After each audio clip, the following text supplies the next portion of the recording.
నమస్కారం ప్రజలారా, మా యూట్యూబ్ ఛానల్. నా పేరు రాజు. తెలంగాణలో మంత్రి కొండా సురేఖపై మెజార్టీ నేతలు పట్టుబట్టారండి. ఎందుకంటే కొండా సురేఖ గారి కూతురు సుష్మితా పటేల్ గారు చేసిన ఆరోపణలు సీఎం రేవంత్ రెడ్డి గారి మీద ఆరోపణలు చేయడం కూడా మనం చూసాం. సీఎం రేవంత్ రెడ్డి గారికి కళ్ళు నెత్తికెక్కాయి. మా నాన్నకి ఎమ్మెల్సీ ఇవ్వలేదు, బీసీలంటే చిన్న చూపు, రేవంత్ రెడ్డి గారి బ్రదర్స్కి సపోర్ట్ చేసుకుంటూ వాళ్ళ ప్రభుత్వం అంటే వాళ్ళది అన్నిట్టుగా వ్యవహరిస్తున్నారని, అట్లాగే సీఎం రేవంత్ రెడ్డి గారి మీద అనుచిత వ్యాఖ్యలు చేశారు కొండా సురేఖ కూతురు సుష్మితా పటేల్ గారు. దీని మీద అధిష్టానం సీరియస్గా ఉందండి. దీని వెనకాల ఈ పరిస్థితికి కొండా సురేఖ గారు తన కూతురు చెప్పింది కూడా తప్పు అని చెప్పకపోవడం, అలాగే ఈ క్రమశిక్షణ కమిటీ ఏం చర్యలు తీసుకుంటుంది అనేది కూడా తెలుస్తుందండి. దీని మీద కొండా సురేఖ గారు అధిష్టానానికి కూడా ఒక లేఖ రాశారండి. ఎమ్మెల్యేల వ్యాఖ్యల వెనుక అదృశ్య హస్తం, గుర్తించి చర్యలు తీసుకోండి. షోకాజు నోటీసులకు ఇప్పటికే జవాబిచ్చా, అయినా అవమానిస్తూ మాట్లాడుతున్నారు, వారిని ప్రేరేపిస్తూ నిర్దిష్ట లక్ష్యాలతో మాట్లాడిస్తున్నారు. క్రమశిక్షణ కమిటీకి కొండా సురేఖ గారు మరో లేఖ రాశారు. అలాగే చిన్నారెడ్డి గారు కూడా అధిష్టానానికి వ్యతిరేకంగా మాట్లాడినారనే విషయం తెలుస్తుంది. సోనియా రాహుల్ నాకు దేవలతో సమానమని అధిష్టానానికి వ్యతిరేకంగా మాట్లాడలే, 1978 నుంచి కాంగ్రెస్లోనే ఉన్న, నోటీస్ వెనక్కి తీసుకోండి అని చిన్నారెడ్డి గారు చెప్తున్నారు. అట్లాగే కొండా సురేఖ మీద మెజార్టీ ఎమ్మెల్యేలు కానీ ఎమ్మెల్సీలు కానీ కొండా సురేఖను గారిని సాగనంపాల్సిందే అని మంత్రి కొండా సురేఖపై మెజార్టీ నేతలు పట్టుబట్టారు. రంగంలోకి అధిష్టానం ప్రతినిధి మీనాచి నటరాజన్, ఎంపీలు ఎమ్మెల్యేల నుంచి అభిప్రాయ సేకరణ, బట్టి మహేష్ రవి నరేంద్రల మధ్య చర్చలు, బట్టీని కలిసేందుకు కొండా మురళి యత్నం, అవకాశం ఏమని డిప్యూటీ సీఎం బట్టి విక్రమార్క గారు, విచారణ సమయంలో నాపై విమర్శలు ఎలా, క్రమశిక్షణ సంఘానికి కొండా సురేఖ గారు లేఖ రాశారు. ఏదేమైనా సరే కొండా సురేఖ గారి కూతురు మాట్లాడిన విషయం తప్పు. ఒక రాష్ట్ర సీఎంను పట్టుకొని ఆయన మాట్లాడడం ఎంతవరకు కరెక్టు? మరి కొండా సురేఖ గారి కూతురు వెనకాల కొండా గారి సురేఖ గారు కావచ్చు, వాళ్ళు ఏమన్నా కొండా మురళి గారు ఉండి మాట్లాడిచ్చారా, లేదా తన కూతురికే ఆయన వ్యక్తిగతమని కొండా సురేఖ గారు చెప్తున్నారు. మరి ఎందుకంటే కొండా సురేఖ గారు ఒక బీసీ వర్గానికి చెందిన మహిళ, మళ్ళీ మహిళగా ఉండి ఆమెకు మంత్రి పదవి ఇచ్చారు. అన్ని విధాలా కూడా కాంగ్రెస్ ప్రభుత్వం ఏ తక్కువ లేకుండా కూడా ఆయన కొండా సురేఖ గారికి అవకాశం ఇచ్చారు. మరి వాళ్ళ కూతురు అలా మాట్లాడడం, అది సీఎం రేవంత్ రెడ్డి గారి మీద మాట్లాడడం, ఒక రాష్ట్ర ముఖ్యమంత్రి మీద అనుచిత వ్యాఖ్యలు చేయడం ఎంతవరకు కరెక్ట్ అనేది కూడా తెలుస్తుంది. మంత్రి కొండా సురేఖ వివాదాన్ని పరిష్కరించేందుకు కాంగ్రెస్ అధిష్టానం స్వయంగా రంగంలోకి దిగింది. సాక్షాత్తు ముఖ్యమంత్రిపైనే తీవ్ర వ్యాఖ్యలు చేసిన పరిణామం సరికాదని భావిస్తున్న అధిష్టానం ఈ రగడకు ఫుల్ స్టాప్ పెట్టాల్సిందనే అభిప్రాయంతో ఉందని ఏఐసిసి వర్గాలు వెల్లడించాయి. వివాదానికి ముగింపు పలికే చర్యలు తీసుకోవడంతో పాటు తదుపరి కార్యాచరణ ప్రణాళికపైన ఆలోచించినట్లు కూడా తెలుస్తుంది.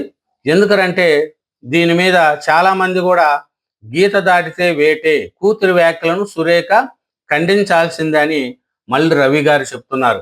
అధిష్టానం ఒకటే మాట చెప్తాను, ఎవరైనా గీత దాటితే వేటే, ఎందుకు ఇట్లా ప్రతి ఒక్కరు కూడా సాగనింపాల్సిందే అనేది కూడా చాలామంది చెప్తున్నారండి. శుక్రవారం 17 మంది, శనివారం మరో 10 మందికి పైగా బహువాటంగా మంత్రిపై చర్యలు తీసుకోవాల్సిందని ఎమ్మెల్యేలు చెప్తున్నారు.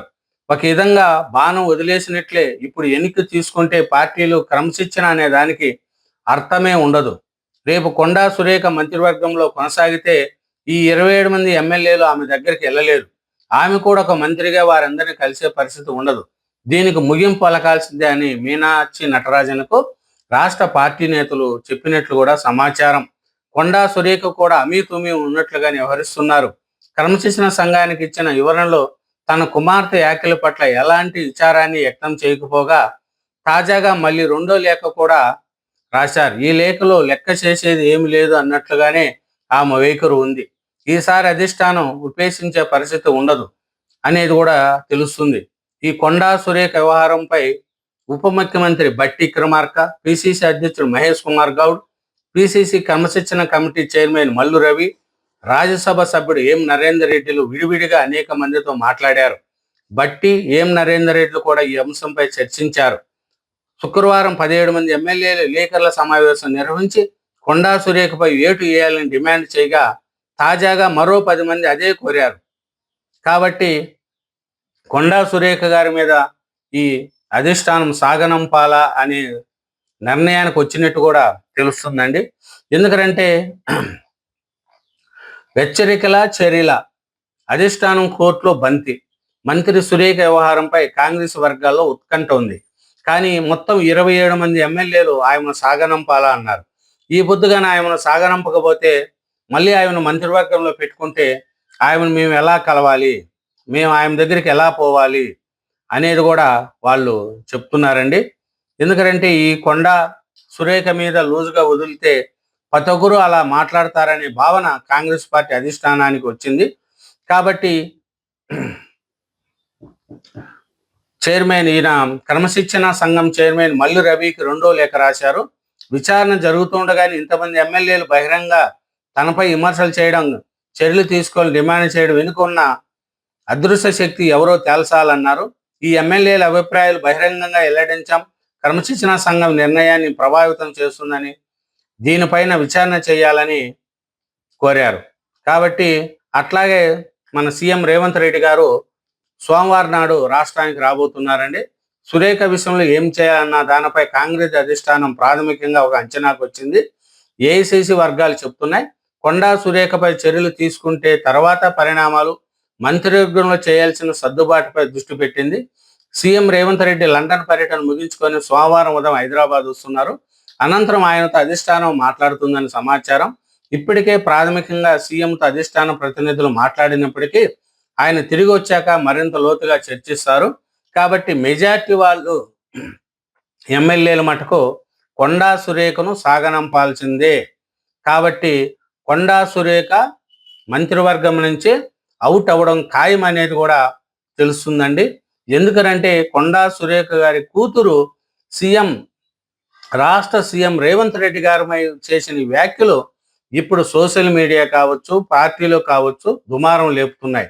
రేవంత్ రెడ్డి గారు మళ్ళీ అధికారంలోకి వస్తున్న సందర్భంలో ఇట్లా రాజగోపాల్ రెడ్డి గారు, ఇట్లా కొండా సురేఖ గారి కూతురు గారు, ఇలా ఒకరి మీద ఒకరి తర్వాత ఒకరు ఇట్లా రేవంత్ రెడ్డి గారి మీద మాట్లాడుతూ ఉంటే ఇంకా బీఆర్ఎస్ పార్టీ వాళ్ళకు సుల్కన కాదా? రేవంత్ రెడ్డి గారిని స్థాయి తగ్గించి చేసి అతన్ని బలహీనపరిస్తే కాంగ్రెస్ పార్టీని అధికారంలో తెచ్చే నాయకుడు ఎవరన్నా ఉండారా? ఎవరూ లేరు. కాబట్టి రేవంత్ రెడ్డి గారిని బలహీనపరుచుకుంటే కాంగ్రెస్ పార్టీ బలహీనపడుతుందనే విషయం కాంగ్రెస్ పార్టీలో ఉండే మంత్రులు కానీ, ఎమ్మెల్యేలు కానీ అందరూ కూడా తెలుసుకోవాలి. రేవంత్ రెడ్డి గారి నాయకుడు కాంగ్రెస్ పార్టీకి లేరు.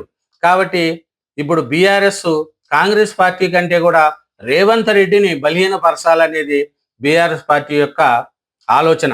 కాబట్టి ఆంధ్రప్రదేశ్లో జగన్మోహన్ రెడ్డి గారు సోషల్ మీడియా, ఇక్కడ బీఆర్ఎస్ పార్టీ సోషల్ మీడియా రెండూ కలిసి కూడా రేవంత్ రెడ్డి గారి మీద దృష్టి పెట్టి సోషల్ మీడియాలో రేవంత్ రెడ్డి గారి స్థాయిని తగ్గించే స్థితిలో ఈ సోషల్ మీడియాలు ఉన్నాయి. కాబట్టి కాంగ్రెస్ వాళ్ళు కూడా రేవంత్ రెడ్డి గారి మీద చేసే వ్యాఖ్యలు చూసే ఆలోచించాలని, రాష్ట్ర సీఎంను అంత దిగజారుతనంగా మాట్లాడకూడదనేది అందరూ అనుకుంటున్నారు. కాబట్టి కొండా సురేఖ పరిస్థితి ఏమనేది కూడా రేవంత్ రెడ్డి గారు సోమవారం నాడు హైదరాబాద్కు వచ్చిన తర్వాత దీని పరిస్థితి తెలుస్తుంది. థ్యాంక్ యూ వెరీ మచ్ అండి. ఛానల్ సబ్స్క్రైబ్ చేయండి, వీడియోని లైక్ చేయండి. Bye. Thank you very much.